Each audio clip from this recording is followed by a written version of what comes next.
Hello students, कैसे हैं आप लोग। आप सबका मेरे यूट्यूब चैनल केमिस्ट्री में स्वागत है। आज बेटा हम डिस्कस करने जा रहे हैं नया चैप्टर। क्या नाम है चैप्टर का? चैप्टर जो डिस्कस करने जा रहे हैं उसका नाम है कोऑर्डिनेशन कंपाउंड। ये चैप्टर बहुत ही इंपॉर्टेंट है फॉर बोर्ड पर्पस और फॉर कंपटीशन। इस चैप्टर से बहुत अच्छे क्वेश्चन आते हैं, कई तरह क्वेश्चन आते हैं। जैसे नॉमेनक्लेचर पे क्वेश्चन आते हैं, इसका एलोकेशन नॉमेनक्लेचर पे, आइसोमेरिक पे क्वेश्चन आते हैं, इसकी बॉन्डिंग पे क्वेश्चन आते हैं, पैरामैग्नेटिक, डायमैग्नेटिक, कलर वगैरह एक्सेट्रा। यानी इसमें हर जो टॉपिक आपको पढ़ाया जाएगा, विभिन्न लेक्चर्स हम पढ़ाएंगे, लगभग 11 से 12 लेक्चर इसमें हम देंगे। हर लेक्चर बहुत ही इंपॉर्टेंट है, इसलिए आपको पूरे लेक्चर हमारे देखने हैं इस टॉपिक को पूरा समझने के लिए। तो स्टार्ट करते हैं। कोऑर्डिनेशन कंपाउंड होता क्या है, समझिए बेटा। कोऑर्डिनेशन कंपाउंड एक्चुअली क्या है कि बेटा एक एडिशन कंपाउंड है, लेकिन इस कंपाउंड की खास विशेषता क्या है कि इसको प्रेजेंट करते हैं हम ब्रैकेट में। ये ध्यान रखिएगा। जैसे हम एक एग्जाम्पल ले रहे हैं K4FeCN6, बहुत ही वेल नोन कंपाउंड है, पोटेशियम फेरोसाइड। तो ये क्या कोऑर्डिनेशन कंपाउंड है, इसकी खास बात क्या है? देखिए, coordination compounds are stable in solid state but does not ionize completely in aqueous solution. यानी बेटा ये सॉलिड स्टेट में तो स्टेबल होता है, लेकिन जब इसको हम इसका वाटर में डिसॉल्व करते हैं या इसका एक्वस सॉल्यूशन लेते हैं तो ये कंप्लीटली आयनाइज नहीं होता। ध्यान रखना, ये जो ब्रैकेट के अंदर स्पीसीज होगा वो कभी भी पानी में अपना आयन टेस्ट नहीं देगा। यानी इसके अंदर जो आयंस होंगे वो अपना टेस्ट नहीं देंगे। इसका मतलब क्या हुआ कि it does not give test of all ions present in it। ये बहुत ही इंपॉर्टेंट चीज है, ध्यान रखना है कि आपको ऐसा नहीं है कि आपको कंपाउंड दे रखा है, आपको कोऑर्डिनेशन कंपाउंड दे रखा है, आपसे पूछ रहा है कि किसका टेस्ट देगा किसका नहीं देगा, ऑप्शन दे रखा है। आपको ध्यान रखना है ब्रैकेट के अंदर जो भी चीज है उनका टेस्ट कोऑर्डिनेशन कंपाउंड का सॉल्यूशन कभी नहीं देगा। जो ब्रैकेट के बाहर स्पीसीज हैं उन्हीं का टेस्ट वो देगा। ये बात ध्यान रखनी है, बिल्कुल आपको बिल्कुल ध्यान रखनी है। कोई कंफ्यूजन मत रखिएगा कि नहीं सर वो टूट जाएगा सॉल्यूशन जाने पर टेस्ट देगा, ऐसा नहीं है। Coordination compound is a special type of addition compound. Special type addition compound है। इसका हम बात करते हैं क्लासिफिकेशन की। किसकी बात करते हैं? क्लासिफिकेशन की। कितने टाइप्स में इसको हम जनरली क्लासीफाई कर सकते हैं अपने समझने के लिए। थोड़ा इसका स्क्रीनशॉट ले लीजिए, फिर हम आपको समझाते हैं कि कैसे इसे क्लासीफाई करेंगे। चलिए बेटा, चलिए हम लोग बात करते हैं इसके क्लासिफिकेशन की। बहुत ही इंटरेस्टिंग टॉपिक है बेटा। आप ये समझिए कि इनऑर्गेनिक कंपाउंड केमिस्ट्री का सबसे इंटरेस्टिंग टॉपिक है और सबसे ज्यादा इंपॉर्टेंट भी क्वेश्चन इससे अब इस पर बहुत ज्यादा आते हैं क्वेश्चन कंपटीशन में खासतौर से। तो यदि कोऑर्डिनेशन कंपाउंड को डिवाइड करें, पहला पार्ट दिखा रहा है common ion complex anion type. पहला क्या होता है? Common ion complex anion, common cation, common cation common cation complex anion type. जैसे अभी हमने लिखा था आपका K4FeCN6। इसमें क्या है? पोटेशियम K प्लस होगा, ये कॉमन कैटायन है, और ये से आपका एनायनिक है, ये कॉम्प्लेक्स एनायन टाइप का होगा। दूसरा देखिए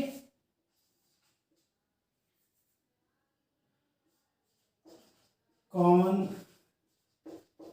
anion complex cation type, common anion complex cation type. जैसे हम बात करें FeH2O6SO4। देखिए जब ये आपका आयनाइज होगा तो ये FeH2O6 + 2 होगा और SO4 - 2। तो कॉम्प्लेक्स आपका क्या है यहाँ पर? Complex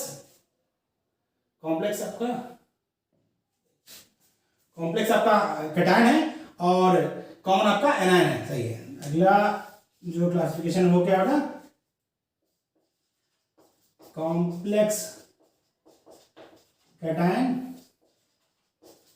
complex anion type, complex cation complex anion type. सबसे आसान है इसको पहचानना क्या है कि जब भी आपको पोटेशियम कंपाउंड दिया जाएगा तो ब्रैकेट में ही होगा। ब्रैकेट यदि है तो जो सबसे इजी बजाना तो पोटेशियम कंपाउंड की बात कर रहा है। क्वेश्चन में बहुत तरह के आते हैं, हम लोग सारे क्वेश्चन डिस्कस करेंगे किस टाइप के क्वेश्चन पूछा सकते हैं। ठीक है बेटा। चलिए देखिए ये क्या है, दूसरा हम आपको बताएं, ये आपका बेटा PT NH3 4 NaCl4। ये आपका बेटा क्या है, कॉम्प्लेक्स कैटायन कॉम्प्लेक्स एनायन। इसमें क्या होगा, ये आपका कॉम्प्लेक्स कैटायन होगा और ये वाला कॉम्प्लेक्स एनायन, तो इसको क्या बोलते हैं, complex cation complex anion type. Last type जो है वो आपका है न्यूट्रल टाइप। क्या होगा, न्यूट्रल टाइप NiCO4 इसका एग्जांपल में लिया है। तो कोऑर्डिनेशन कंपाउंड को बेसिकली 4 पार्ट में डिवाइड किया जा सकता है। वो 4 पार्ट क्या है बेटा, फिर से हम बात करते हैं। पहला हमने किया बेटा, उसमें क्या है, कॉमन कैटायन कॉम्प्लेक्स एनायन, मतलब आपका कैटायन क्या होगा, वो कॉमन होगा और जो कोऑर्डिनेशन कॉम्प्लेक्स होगा वो एनायनिक होगा। दूसरा बेटा क्या है, common anion complex cation, anion आपका कॉमन होगा और जो कोऑर्डिनेशन स्फीयर होगा उस पर क्या होगा, वो क्या होगा, कैटायन होगा। थर्ड हमने बात किया कॉम्प्लेक्स कैटायन कॉम्प्लेक्स एनायन, यानी कैटायन है दोनों ही कॉम्प्लेक्स चीज होंगे। और लास्ट आपका न्यूट्रल टाइप, मतलब उस पर कोई चार्ज नहीं होगा। तो ये आपका बेटा एक ब्रॉड क्लासिफिकेशन है। अब हम इसको आगे बढ़ाते हैं, बहुत ध्यान से हमारा वीडियो देखिएगा, बहुत पीसफुली, इसको स्किप मत करिएगा बेटा। आप इसको फॉरवर्ड करेंगे तो चीजें छूट जाएंगी, क्योंकि इस टॉपिक में खास बात क्या है कि आपको नया टॉपिक है, पीछे इसका रेफरेंस बहुत कम है, आपको बहुत ध्यान से समझना है, बहुत ध्यान से। इसका नाम बेटा कोऑर्डिनेशन कंपाउंड इसीलिए पढ़ा है क्योंकि इसमें जो आपका सेंट्रल मेटल आयन है वो क्या करता है बेटा, कोऑर्डिनेट बॉन्ड फॉर्म करता है। लिगेंड अपना लोन पेयर सेंटर ऑफ डायन को देता है, कोऑर्डिनेट बॉन्ड फॉर्म करता है, इसलिए इसका नाम क्या रखा गया, कोऑर्डिनेशन कंपाउंड। तो हम लोग इसके आगे बढ़ाते हैं, थोड़ा चीजें समझते हैं कि इसका रिप्रेजेंट कैसे करते हैं और क्या क्या चीज है जो हमें इसमें याद रखनी है। बेटा स्क्रीनशॉट ले लीजिए, फिर हम आगे बढ़ते हैं। ले बेटा स्क्रीनशॉट। अभी तक यदि आपने हमारे चैनल को सब्सक्राइब नहीं किया है उसको सब्सक्राइब करिए और ज़्यादा से ज़्यादा मेरे चैनल को लाइक और शेयर करिए। अब हम लोग डिस्कस करेंगे और ध्यान समझिए, हम बात करने जा रहे हैं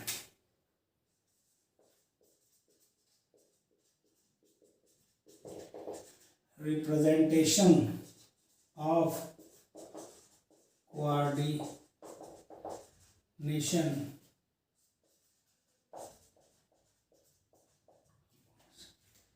रिप्रेजेंटेशन ऑफ कोऑर्डिनेशन कंपाउंड, कैसे रिप्रेजेंट करते हैं, इसमें क्या क्या चीजें मिलकर बनी है, इसमें क्या क्या इसमें कुछ जानकारी रखनी है कोऑर्डिनेशन कंपाउंड में, उसकी बात हम करने जा रहे हैं।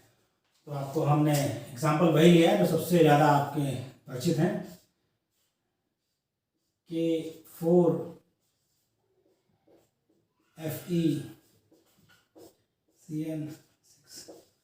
बहुत ध्यान समझिएगा बेटा, हम पूरा प्रयास करेंगे कि आपको कोऑर्डिनेशन अच्छे समझ में आ जाए। बस आपको ध्यान ही रखना है कि वीडियो पूरा ध्यान से देखना है और ध्यान से सुनना भी है। देखिए आपका जो स्फीयर में चीज है FeCN6 पूरा, इसको बोलते हैं कोऑर्डिनेशन स्फीयर। क्या बोलते हैं ना, कोऑर्डिनेशन स्फीयर, या इसको और भी टर्म यूज करते हैं इसके लिए, कॉम्प्लेक्स एंटाइटी। कॉम्प्लेक्स एंटाइटी आगे से जब भी हम इसकी बात करेंगे तो जो ब्रैकेट में चीज है वो पूरा होल का होल, यानी ये पूरा कहलाता है कोऑर्डिनेशन स्फीयर या कॉम्प्लेक्स एंटाइटी। क्या कहलाता है ना, कॉम्प्लेक्स एंटाइटी। ध्यान रखिए बेटा, इस स्फीयर के इस साइड या उस साइड, यानी लेफ्ट साइड या राइट साइड जो भी चीज होगा उसको बोलते हैं, दूसरा वाला चीज होगा वो चाहे इधर होगा कैटायन, उस साइड होगा एनायन, तो वो कहलाता है आयोनाइजेशन स्फीयर। क्या बोलते हैं इसको, आयनाइजेशन स्फीयर, या इसको बोलते हैं काउंटर आयन, आयनाइजेशन स्फीयर या काउंटर आयन। कोई दिक्कत बड़ा, ध्यान समझिए, यानी जो ब्रैकेट के अंदर उसको हमने कहा कोऑर्डिनेशन स्फीयर या कॉम्प्लेक्स एंटाइटी, और जो ब्रैकेट के बाहर साइड में लेफ्ट साइड या राइट साइड जो होगा वो क्या कहलाता है, आयनाइजेशन स्फीयर या काउंटर आयन। अब समझिए अगला जो आपका है, जो आपका यहाँ पर ट्रांजिशन मेटल होगा वो कहलाता है, यानी यहाँ पर बात कर रहे हैं Fe की, वो कहलाता है सेंट्रल मेटल आयन। क्या कहलाता है बेटा, सेंट्रल मेटल आयन। इसके लिए हम लोग यूज करेंगे CMI। CMI मतलब सेंट्रल मेटल आयन। जो आपका मेटल होगा ब्रैकेट के अंदर, जो आपका ट्रांजिशन मेटल होगा वो क्या कहलाएगा, CMI या सेंट्रल मेटल आयन। अगला इसमें देखिए ध्यान से, जो उसे लोन पे अपना देगा, इसकी बात करें हम तो ये आपका स्पीसीज यहाँ पर, ये आपका ये होता है, तो क्या बोलते हैं बेटा यहाँ पर CN, या फिर एक से ज्यादा लिगेंड हो सकता है, स्पीसीज होता है। जो अपना lone pair central metal ion को देगा वो कहलाता है लिगेंड। क्या कहलाता है? लिगेंड। ये होता है इलेक्ट्रॉन पेयर डोनर, ये इसको बोलते हैं क्या कहेंगे, इलेक्ट्रॉन पेयर डोनर है तो ये लुईस बेस हुआ। क्या हुआ? Lewis base. अब ध्यान रखिए लिगेंड्स की जो संख्या है कि यहां पर क्या होगा 6 है, तो वो कहलाता है, क्या कहलाता है बेटा, यानी हम यहां पर बात करें किसकी, ये 6 की, ये कहलाता है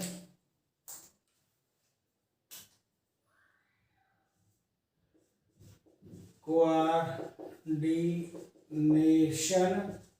नंबर। क्या कहलाता है बेटा? Coordination number. क्या कहलाता है? Coordination number. अब थोड़ा ध्यान समझिए इस फिगर को, बहुत ध्यान से इस कंपाउंड को। देखिए आपको पता है पोटेशियम पर +1 चार्ज होता है, 4 पोटेशियम है, पोटेशियम क्या कहते 4 है। इसके मतलब यदि इसको हम आयनाइज करें तो भाई एक पोटेशियम पर प्लस, तो यहाँ पर इस साइड में होगा आपका टोटल सब मिलाएगा कितना चार्ज होगा, प्लस, यहाँ पर क्या होगा +1 चार्ज हुआ, तो 4 से मल्टीप्लाई +4 चार्ज होगा। इसके मतलब यहाँ पर क्या होगा, -4 चार्ज होगा। क्या होगा? -4 चार्ज होगा। इसको क्या बोलते हैं, ये क्या है बेटा आपका, ये आपका इस कॉम्प्लेक्स का चार्ज है, जो आपका कोऑर्डिनेशन है उसका चार्ज है। यहां तक बात क्लियर है बेटा? ये आपका कॉम्प्लेक्स का चार्ज है। इसको आप अच्छे समझ लीजिए, इसका स्क्रीनशॉट ले लीजिए और बहुत ध्यान से हर चीज पर ध्यान रखिए। इस जो आपका ब्रैकेट में स्फीयर, उसको बोलते हैं कोऑर्डिनेशन स्फीयर या कॉम्प्लेक्सिटी के राइट या लेफ्ट साइड में जो आयन होगा उसको बोलते हैं आयनेशन स्फीयर या काउंटर आयन। स्फीयर के अंदर जो आपका मेटल होगा, ट्रांजिशन मेटल, जो लोड पे एक्सेप्ट करेगा, वो कहलाता है सेंट्रल मेटल आयन या CMI। तो लिगेंड्स होते हैं जो अपना लोन पेयर डोनेट करते हैं, उनको बोलते हैं लिगेंड्स। जो स्पीसीज अपना लोन पेयर देगा उसे क्या बोलते हैं, लिगेंड्स।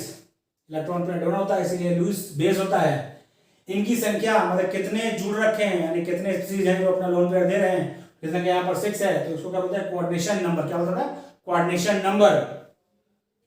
इस पर जो चार्ज होगा वो क्या कहलाता है, यानी चार्ज ऑन कॉम्प्लेक्स आयन। इसको क्या बोलते हैं बेटा? इसको बोलते हैं charge on complex ion. Charge on complex ion. इसका बड़ा स्क्रीनशॉट ले लीजिए, बहुत अच्छे से ध्यान रखिए। आपको हम बारी बारी से एक एक चीज डिस्कस करेंगे ताकि आप कोऑर्डिनेशन कंपाउंड को अच्छे से समझ सकें, क्योंकि जब तक आप अच्छे से समझेंगे नहीं, इस पर पूछे हुए क्वेश्चन आप सॉल्व नहीं कर पाएंगे। ओके बेटा? इसका स्क्रीनशॉट ले लिए, फिर हम आगे बढ़ते हैं। ये बेटा स्क्रीनशॉट, चलिए हम लोग स्टार्ट करते हैं।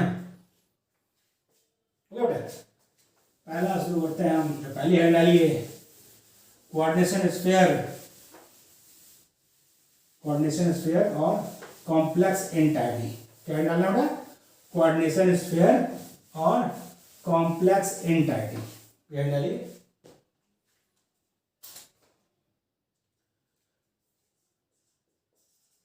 Coordination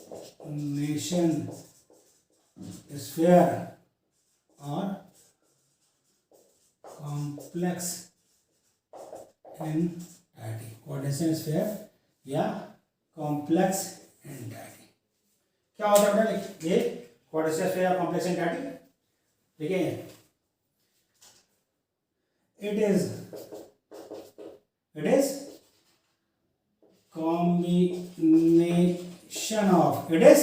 combination of CMI and ligands। ध्यान देखिए बेटा, it is combination of CMI मतलब सेंट्रल मेटल आयन। CMI में क्या है बेटा? Central metal ion. it is combination of CMI and ligands which have positive or which have positive charge or negative charge or neutral। ये ध्यान रखना पड़ेगा, क्या है ये? CMI और लिगेंड का कॉम्बिनेशन है। इसके ऊपर या तो पॉजिटिव चार्ज होगा या तो नेगेटिव चार्ज होगा या फिर वो क्या होगा, न्यूट्रल होगा। तो हम समझते हैं बेटा, यानी हम बात किए क्या, ये आपका मेटल आयन है, मान लिया हमने x प्लस एक्स स्टार है, इसने कंबाइन किया लिगेंड से, लिगेंड के पास लोन पेयर होगा, बहुत ध्यान समझिएगा, तो संख्या n है, इसने क्या बेटा n है, तो ये कंबाइन करके क्या बनाएगा, ये बनाएगा कॉम्प्लेक्स एंटाइटी, क्या बनाएगा कॉम्प्लेक्स एंटाइटी या कोऑर्डिनेशन स्फीयर। उसको लिगेंड क्या देंगे, लोन पेयर डोनेट करेंगे, ये आपका क्या बन के बना कॉम्प्लेक्स एंटाइटी या कोऑर्डिनेशन स्फीयर।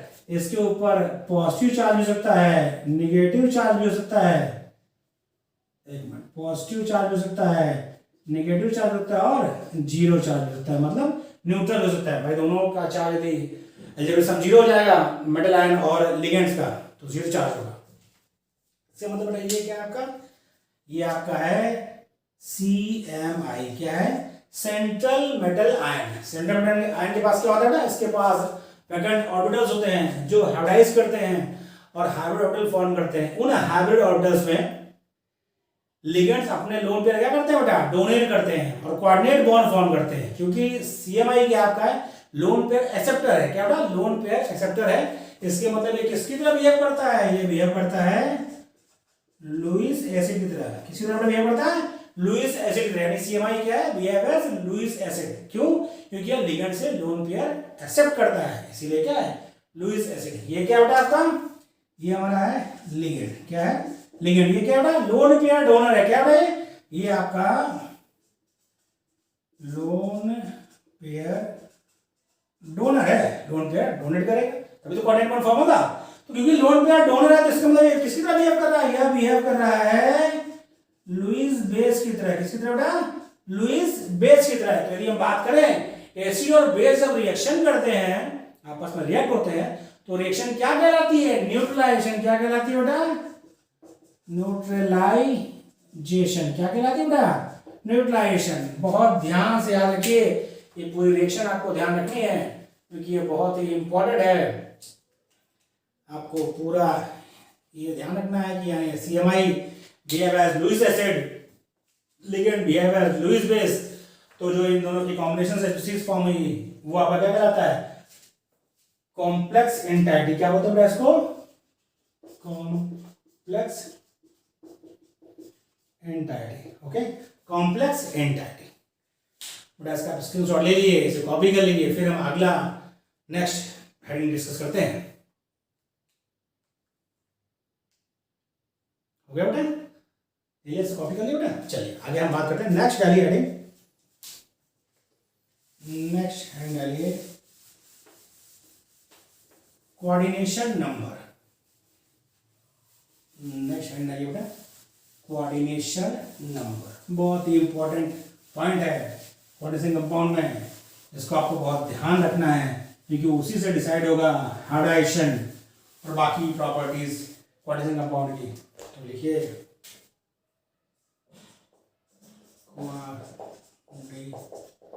कोऑर्डिनेशन नंबर, इसको हम लोग आगे से CN से प्रिंट करेंगे बेटा, ध्यान रखिएगा CN से प्रिंट करेंगे कोऑर्डिनेशन नंबर। देखिए क्या होता है बेटा, it is number of coordinate bond. It is number of coordinate bond formed between CMI and ligand. It is number of coordinate bond. It is number of coordinate bond formed between CMI मतलब central metal ion and ligand in complex। बहुत ध्यान रखिए, complex entity से मतलब हुआ है उसके बाहर जो स्पीसीज में कोऑर्डिनेट बॉन्ड बने उससे हमारा कोई लेन देन नहीं है। ये आपको बहुत ध्यान रखना है कि जो कॉम्प्लेक्स एंटाइटी में जो कोऑर्डिनेट बॉन्ड फॉर्म हुए हैं बिटवीन CMI और लिगेंड, CMI और लिगेंड के बीच में जो कॉम्प्लेक्स एंटाइटी में कोऑर्डिनेट बॉन्ड फॉर्म हुए हैं, हमारा उसी से मतलब है, उसी नंबर को कहेंगे कोऑर्डिनेशन नंबर। बाकी उसके बाहर स्फीयर के बाहर जो अदर स्पीसीज में बन रहे हैं काउंटर आयन वगैरह में, उससे हमारा कोई मतलब नहीं है, कोऑर्डिनेशन नंबर का कोई कंट्रीब्यूशन नहीं है। ठीक है बेटा, अब समझिए थोड़ा ध्यान से क्या फर्क डालता है कोऑर्डिनेशन नंबर, तो थोड़ा समझिए तो ध्यान से। हम यहाँ आपको इसका एप्लीकेशन बता रहे हैं। समझिए ये आपका है कोऑर्डिनेशन नंबर, हाइब्रिडाइजेशन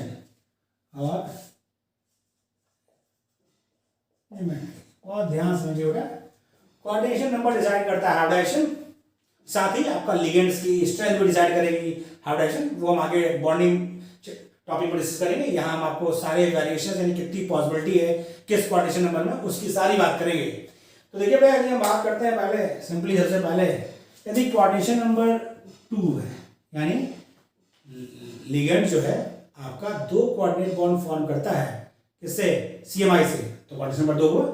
यदि सेंट्रल मेटल आयन और लिगेंड्स के बीच में सिर्फ 2 कोऑर्डिनेट बॉन्ड फॉर्म होगा तो आपका कोऑर्डिनेशन नंबर क्या हुआ, 2 हुआ।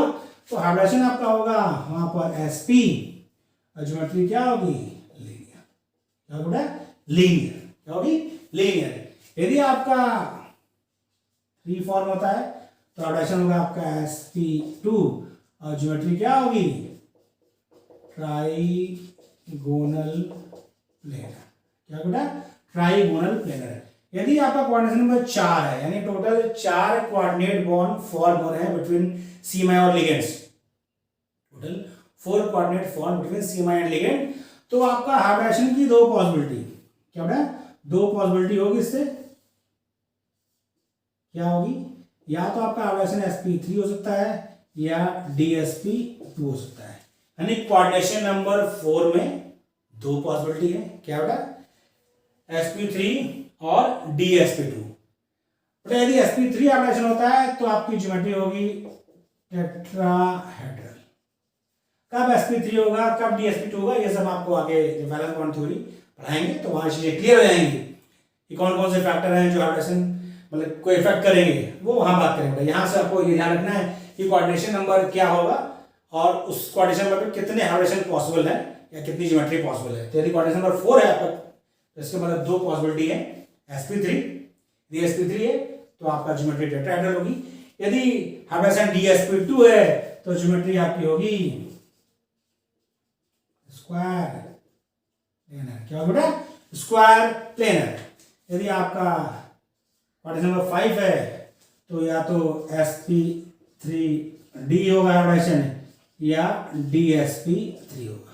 sp3 होगा या dsp3 होगा। कब sp3d होगा या कब dsp3 होगा ये हम बात आगे करेंगे। लेकिन इन दोनों ही केस में आपका जो ज्योमेट्री होगा वो क्या होगा बेटा, ज्योमेट्री सेम होगा, ट्राइगोनल बाई पिरामिडल। क्या होगा बेटा, ट्राइगोनल बाई पिरामिडल। और लास्ट आपका कोऑर्डिनेशन नंबर 6 है जहां पर हाइब्रिडेशन आपका हो सकता है sp3d2 या d2sp3। sp3d2 हो सकता है या d2sp3 हो सकता है। दोनों ही केस में जो आपका ज्योमेट्री होगा वो क्या होगा, वो होगा ऑक्टाहेड्रल। क्या होगा बेटा, ऑक्टाहेड्रल। क्या होगा, ऑक्टाहेड्रल। तो बहुत ही ध्यान रखिए, कोऑर्डिनेशन नंबर डिसाइड कर रहा है हाइब्रिडेशन और ज्योमेट्री, ये आपको बना रखा हमने चार्ट, ये याद रहना चाहिए क्योंकि यदि ये याद रहेगा तभी आगे आप हाइब्रिडेशन या ज्योमेट्री वगैरह के बारे में सोच पाएंगे। तो बहुत इंपॉर्टेंट है, मैं रिवाइज कर दे रहा हूँ। यदि कोऑर्डिनेशन नंबर 2 है तो हाइब्रिडेशन sp होगा, ज्योमेट्री लीनियर होगी। यदि कोऑर्डिनेशन नंबर 3 है तो हाइब्रिडेशन sp2 होगा, ज्योमेट्री ट्राइगोनल प्लेनर होगी। यदि कोऑर्डिनेशन नंबर 4 है तो 2 हाइब्रिडेशन की पॉसिबिलिटी हो जाए, sp3 या dsp2। यदि हाइब्रिडेशन sp3 आता है तो ज्योमेट्री टेट्राहेड्रल, यदि हाइब्रिडेशन dsp2 आता है तो ज्योमेट्री स्क्वायर प्लेनर। नेक्स्ट आपका है यदि कोऑर्डिनेशन नंबर 5 है तो क्या होगा बेटा, हाइब्रिडेशन आपका sp3d हो सकता है या dsp3 हो सकता है। उसके अंदर ज्योमेट्री आपकी क्या होगी, ट्राइगोनल बाई पिरामिडल। नेक्स्ट आपका क्या है, कोऑर्डिनेशन नंबर 6 हो तो वहां पे क्या बेटा, आपका हाइब्रिडेशन sp3d2 होगा या d2sp3 होगा और ज्योमेट्री क्या होगी, ऑक्टाहेड्रल। ठीक है, कोऑर्डिनेशन नंबर इतनी चीज आपको ध्यान रखनी है, इसका स्क्रीनशॉट ले लीजिए और इसके बाद हम आगे डिस्कस करते हैं। ओके बेटा, अब आपको एक क्वेश्चन देते हैं, थोड़ा उसको समझिए, अपने से प्रयास करिए, फिर आगे हम और डिस्कस करते हैं कोऑर्डिनेशन कंपाउंड को। बेटा आपको मेरा वीडियो कैसा लगा कमेंट्स बॉक्स में जरूर मैसेज करिएगा। उससे क्या होता है, हम भी इंकरेज होते हैं कि हम कैसा पढ़ा रहे हैं आपको, हमारा वीडियो कैसा लग रहा है, तो आदमी और एनर्जी के साथ वीडियो बनाता है।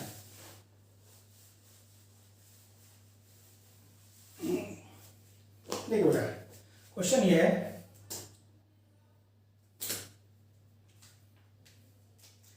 क्वेश्चन क्या है, types of bonds present in K4FeCN6। ठीक, ये आपका है कि K4FeCN6 कंपाउंड में कितने तरह के बॉन्ड हैं, ये समझिए। इसका बड़ा स्क्रीनशॉट ले लीजिए, पहले आप क्वेश्चन को ट्राई करिए, उसके बाद वीडियो फिर से प्ले करके चेक करिए। हम सॉल्व करने जा रहे हैं, ले लो बड़ा स्क्रीनशॉट, आप ट्राई कर लीजिए, फिर दोबारा वीडियो फिर से प्ले करके देखिएगा। तो हम बात कर रहे हैं इसकी, तो पहले समझिए इसको बहुत ध्यान से, आंसर उसका बता देते हैं ऐसे ही, लेकिन थोड़ा आप यदि स्ट्रक्चर्स की प्रैक्टिस हो जाएगी, बाद में आपको दिक्कत नहीं होगी, लेकिन पहले प्रैक्टिस करिए ताकि आपसे आंसर गलत ना हो, क्योंकि ऑप्शंस में आप यदि सोचेंगे तो गलती हो जाएगी। तो देखिए बेटा, इसको समझिए, यदि हम करें तो ये आपका होगा 4K+, इसको हम समझें टूटेगा 4K प्लस FeCN6 -4, ये हुआ, यानी इसमें जो पहला बॉन्ड है वो क्या है, वो आयनिक बॉन्ड। ये बात तो क्लियर होगी भाई, कैटायन आयन है, यदि कोऑर्डिनेशन स्फीयर के लेफ्ट या राइट में कोई भी स्पीशीज है तो वो आपका आयनिक बॉन्ड होना कन्फर्म है। न्यूट्रल को छोड़कर, न्यूट्रल कॉम्प्लेक्स को छोड़कर यदि कोई भी आपका मतलब कि कॉमन कैटायन कॉम्प्लेक्स एनायन हो, या कॉमन एनायन कॉम्प्लेक्स कैटायन हो, या कॉम्प्लेक्स कैटायन कॉम्प्लेक्स एनायन हो, उनमें आयनिक बॉन्ड होगा ही होगा। अब आगे आते हैं बात इस स्पीशीज की, तो इसका हम स्ट्रक्चर बनाते हैं तो आपको चीज़ समझ अच्छे से आएगी। Fe,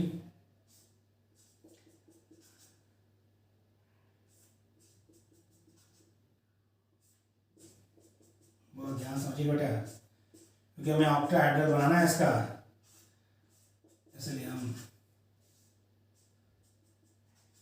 देखिए इसने क्या किया, ये आपका CN क्या है, लिगेंड है, इन सब ने अपना लोन पेयर दिया है, तो कोऑर्डिनेट बॉन्ड फॉर्म करेंगे। ओके, तो coordinate bond is a special type of covalent bond. Coordinate bond क्या है, special type of covalent bond है। यदि आपसे पूछा है तो समझिए कोऑर्डिनेट बॉन्ड है, इसकी संख्या क्या है, 6 है। ठीक है, अरे बात क्लियर हो गई। अब समझिए, एक कार्बन और नाइट्रोजन में क्या होता है, एक सिग्मा, भाई CN में जो है ट्रिपल बॉन्ड है, इसका मतलब एक सिग्मा 2 पाई है, भाई एक सिग्मा 2 पाई यहाँ, एक सिग्मा 2 पाई यहाँ, यहाँ, तो 6 चीज है। इसके मतलब आपसे पूछा जाए तो इसमें कोऑर्डिनेट के साथ आपका हो गया कोवेलेंट बॉन्ड भी हो गया। ठीक, आपसे पूछ ले नंबर ऑफ सिग्मा बॉन्ड, ये तो कंफर्म हो गया कि आयनिक बॉन्ड है, कोऑर्डिनेट बॉन्ड है और कोवेलेंट बॉन्ड है, तीनों बॉन्ड इसमें है। आयनिक बॉन्ड आपका काउंटर आयन और कॉम्प्लेक्स इंटैक्टी में है, कोऑर्डिनेट बॉन्ड लिगेंड और CMI के बीच में है। यहाँ पर आपका CN में क्या है, जो आपका लिगेंड है उसमें सिग्मा और पाई दोनों बॉन्ड है। तो यदि आपसे पूछा नंबर ऑफ सिग्मा बॉन्ड पूछ ले, थोड़ा ध्यान दीजिएगा, बहुत समझ के इसका आंसर दीजिएगा। देखिए coordinate bond is an example of sigma bond, coordinate bond को सिग्मा बॉन्ड कंसीडर करते हैं, क्योंकि उसमें क्या होता है, हेड टू हेड ओवरलैपिंग होती है। तो ये क्या होगा बेटा, 6 आपको मिलेगा सिग्मा कोऑर्डिनेट से, और CN में एक सिग्मा 2 पाई, तो 6 आपको मिल गए CN से, तो टोटल 12 सिग्मा बॉन्ड है। ध्यान रखिए इस कॉम्प्लेक्स में नंबर ऑफ सिग्मा बॉन्ड कितना है, 12। अब पाई की बात करते हैं, 1 2 3 4 5 6 लिगेंड है, हर लिगेंड में 2 पाई बॉन्ड, तो नंबर ऑफ पाई बॉन्ड कितने हो गए, नंबर ऑफ पाई बॉन्ड भी हो गए आपके 12। बहुत ही इंपॉर्टेंट है, क्वेश्चन कभी आपका बॉन्ड्स में भी पूछ लेता है, तो आपको सॉरी स्ट्रक्चर बनाना है और नंबर ऑफ बॉन्ड काउंट करके ऑप्शन चूज कर लेते हैं। बट इसका स्क्रीनशॉट ले लीजिए, फिर हम आगे बढ़ते हैं। ओके बेटा, नेक्स्ट हम बात करते हैं, कर लिया बेटा कॉपी, हम बात करते हैं लिगेंड। नेक्स्ट है ये लिगेंड।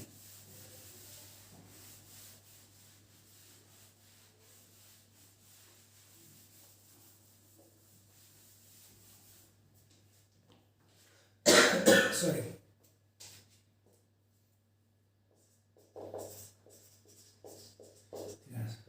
ये क्या होता है बेटा, समझिए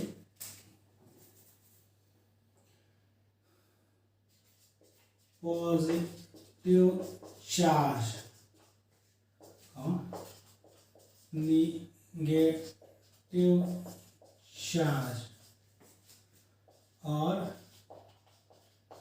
neutral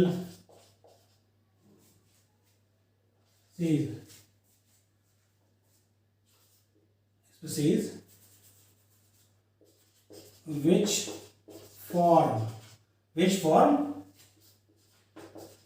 coordinate bond with CMI मतलब central metal ion in coordination sphere or complex entity is known as ligands। ये बड़ा बहुत सिंपल डेफिनेशन की है। क्या बेटा कि जो आपका स्पीसीज हो वो निगेटिवली चार्ज हो या पॉजिटिव चार्ज हो या न्यूट्रल हो, जो कोऑर्डिनेशन स्फीयर में सीएमआई के साथ कोऑर्डिनेट बॉन्ड फॉर्म करता है। क्या करता है?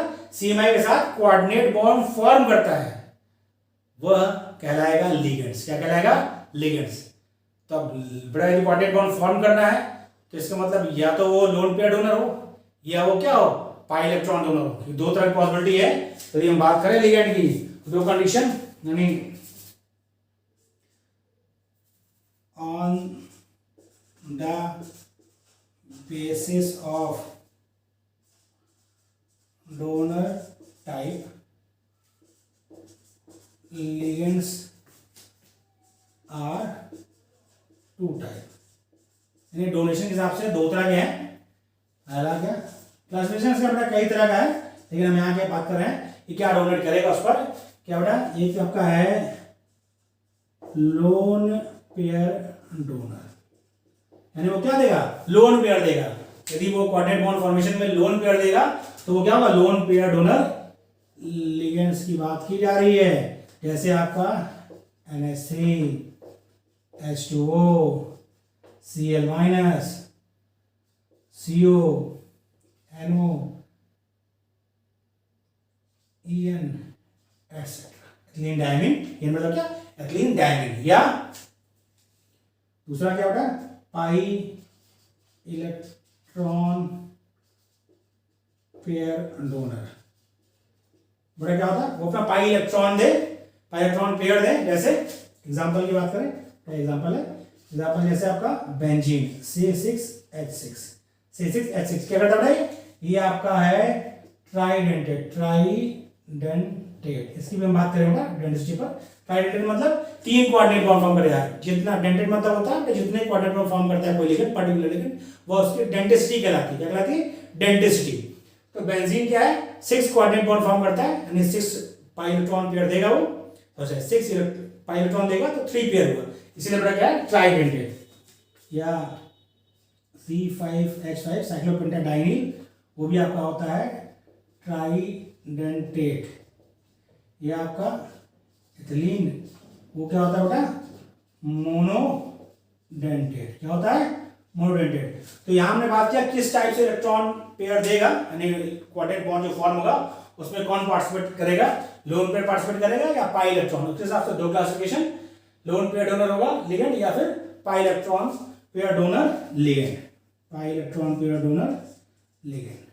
इसमें आपका क्या है? जो भी स्पीसीज होगा उसके पास लोन पेयर होना चाहिए और यहाँ पर क्या होना चाहिए? पाई बॉन्ड होना चाहिए। ओके बेटा, तो आज यहाँ तक हम रख रहे हैं। नेक्स्ट लेक्चर जो हमारा होगा वो टाइप्स ऑफ लिगेंड पर होगा। आपको मेरा लेक्चर कैसा लगा? आपको जिससे बेटा कुछ भी नॉलेज मिला हो तो मेरे वीडियो को ज़्यादा शेयर और लाइक करिए, और मेरे चैनल को यदि सब्सक्राइब नहीं किया है सब्सक्राइब करिए, और अपने ज़्यादा से ज़्यादा फ्रेंड को इसके बारे में बताइए।